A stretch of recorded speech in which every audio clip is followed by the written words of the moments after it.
Salut la compagnie, c'est Jules Melon et aujourd'hui on se retrouve pour un petit podcast bonus sur un autre film sorti ce mercredi en salle. Et oui, c'est les vacances, j'en profite, j'ai le temps un peu plus pour voir donc des nouveautés et celle-ci est réalisée par Bradley Cooper. Peut-être d'ailleurs que je ne l'aurais pas vu hors vacances parce que ses deux premiers films derrière la caméra, celui qui a commencé comme acteur, m'avaient moyennement plu. Enfin, il y a des trucs sympathiques mais des choses qui m'avaient un petit peu lassé.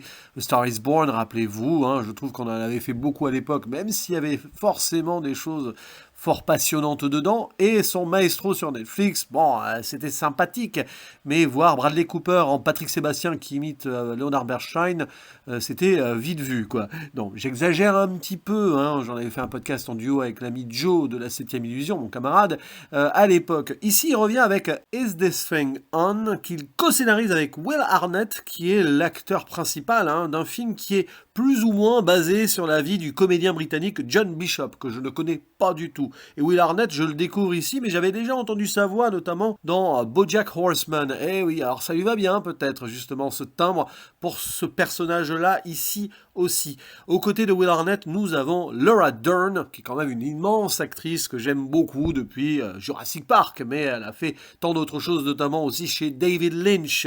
On reconnaît également Andra Day, mais aussi Bradley Cooper en personne dans un rôle secondaire ici, alors que sur ces deux précédents films, il s'était donné la première prestation. Quelques apparitions aussi de Kieran Hines et de Peyton Manning, et oui, ex-quarterback maintenant visiblement devenu acteur. Et ici, il s'agit d'une fausse comédie romantique, hein, plutôt basée sur la recherche de soi et comment, on va dire, surmonter une forme de dépression après une rupture. On va suivre un couple donc, Tess et Alex Novak, qui viennent de se séparer. Hein. C'est le début du film. Ils restent en bons termes cependant.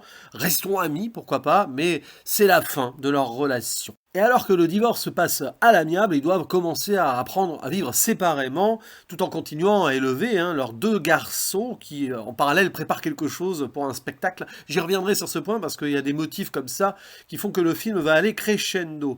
Alex, lui, donc, on sent que c'est pas non plus la joie et la grande forme. Et un soir, alors qu'il est un petit peu en décalage suite à une petite soirée, il va découvrir un nouveau passe-temps malgré lui, où il va se lancer dans le stand-up. Contraint et forcé au début parce qu'il doit payer une consommation et qu'il est dans son état secondaire, disons-le, mais très vite il va y prendre goût, un peu maladroit au départ, mais ensuite il va avoir un certain succès. Mais tout ceci va fonctionner pour lui comme une sorte d'autopsychanalyse. Il n'a pas besoin d'aller chez le psy en gros, et il va apprendre davantage sur lui-même en écrivant des textes forcément qui sont très inspirés de sa vie réelle et en détournant certaines situations plus ou moins tristes ou qui le mettent en situation d'insécurité avec l'humour. Ça colle très très bien. Et tout ceci se passe à New York, donc c'est un peu le bastion de ces comédies romantiques, un peu artistiques évidemment. Bradley Cooper se sert de ce décorum-là pour peut-être un petit peu tourner les choses autrement. Cependant, sur le papier, ça reste assez classique. Et j'avoue qu'au tout début du film, j'avais un peu peur, là. Après 20-30 minutes, je me demandais si c'était pas un petit peu vain, tout cela. Mais en fait, il y a un build-up qui se fait. Et pour la première fois, je pense, avec le cinéma de Bradley Cooper, j'ai réussi à monter, on va dire, en intérêt au fur et à mesure donc de l'avancée du visionnage. Alors, je dis ça, mais la fin de Star is Born, même si la toute finalité m'avait énervé, disons que le dernier acte m'avait quand même touché. Là, c'est aussi le cas, mais autrement. Maestro, je suis resté un peu froid, j'avoue, j'ai complètement oublié le film en fait. Mais là, je trouve qu'il arrive à trouver une certaine maturité, même s'il cherche encore son style en fait. On le voit, Bradley Cooper, il navigue un petit peu dans des poncifs sur ses trois premières œuvres, c'est-à-dire une sorte de success story en remake de Star is Born, après le biopic très impliqué dans l'art, et là donc une fausse comédie romantique.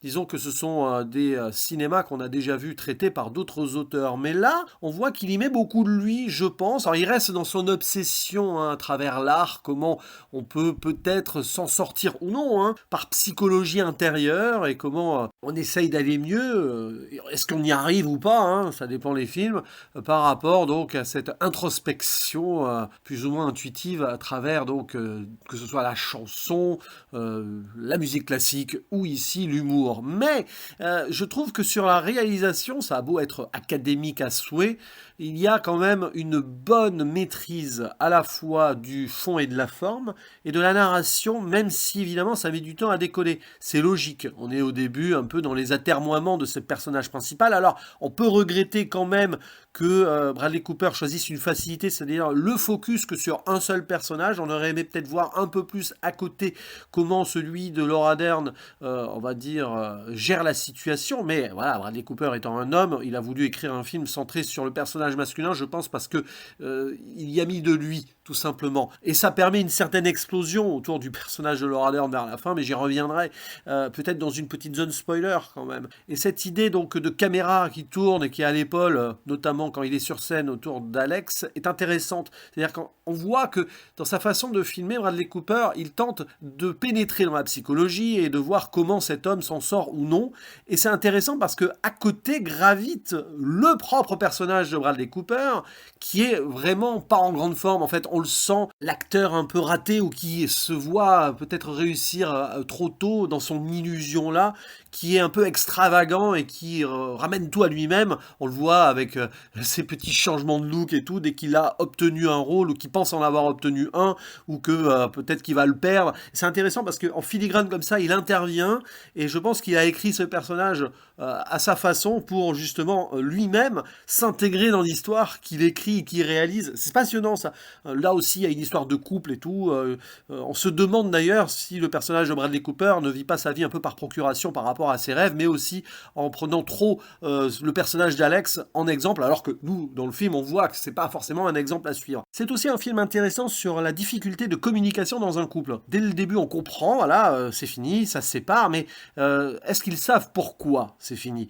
Et dans le film, on va essayer donc d'expliquer indirectement ce qui a pu se passer, et Alex, par exemple, va comprendre certaines choses, peut-être Tess aussi, les deux ayant connu certaines choses par le passé qu'ils ne peuvent plus vivre. Alors lui, il va tenter autre chose, mais Tess, elle a été championne de volleyball, elle a participé aux Jeux Olympiques, et on voit que dans son existence d'après, bon, elle a essayé de survivre en tant que mère, en tant qu'épouse, mais est-elle devenue la femme qu'elle aurait aimé être? Et à un moment, il y a une discussion entre les deux qui va évidemment être très importante, avec une très belle transition vers une montée sur scène, j'en dis pas plus, mais là on voit qu'il y a de la réalisation, il va pas chercher la flamboyance non plus, mais c'est pas le but de ce film, donc c'est réussi, j'ai envie de dire, et en parallèle, on voit les enfants qui essayent aussi d'exister et qui apprennent des choses, parce que Alex, il cache plus ou moins là, cette histoire de stand-up, donc quand l'un des deux tombe sur les textes, c'est très compliqué, parce que c'est spécial quand même, et eux, ils vont préparer donc cette musique finale, Under Pressure, qui colle bien avec la thématique du film. Ils sont sous pression, un peu tous ici,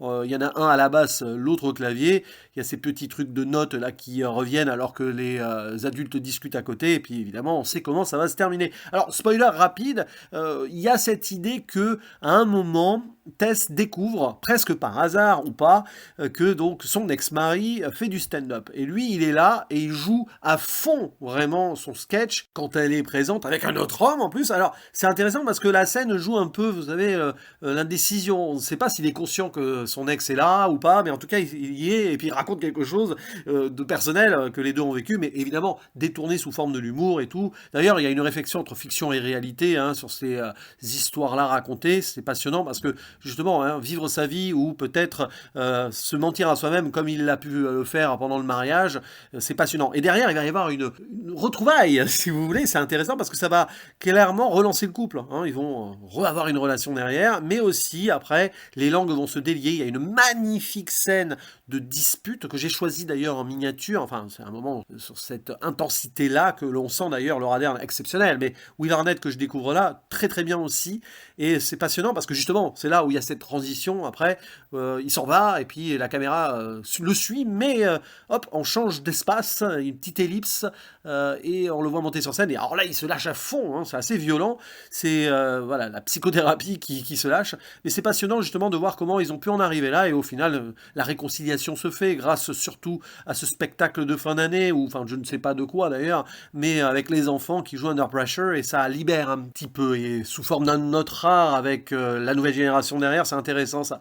Ça se termine bien finalement et on arrive au bout avec une forme de feel good et ça n'a pas été facile. Est-ce que ce film donne envie d'être en couple? Bah ça donne surtout envie de mieux se connaître soi-même, j'ai envie de dire, et c'est ça qui est intéressant. Je ferme la zone spoiler. Bon bah oui, c'est peut-être le meilleur des trois films réalisés par Bradley Cooper que j'ai pu voir. Star is Born, c'était sympatoche, mais bon, hein, j'ai jamais voulu le revoir, bizarrement. Maestro, je pense que j'aurais jamais envie de le revoir, à vrai dire, c'était assez moyen.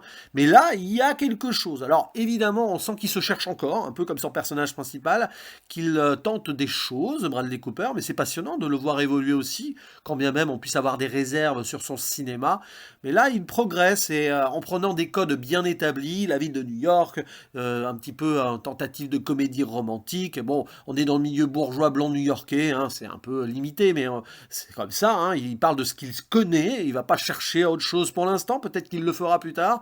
Ça marche bien, et on a là quand même un bon film de cette semaine. À découvrir donc en salle, il est plutôt bien distribué, donc profitez-en, et si possible en VO quand même, parce que hein, c'est important, surtout sur ce genre de film qui dialogue beaucoup, avec de l'humour, etc.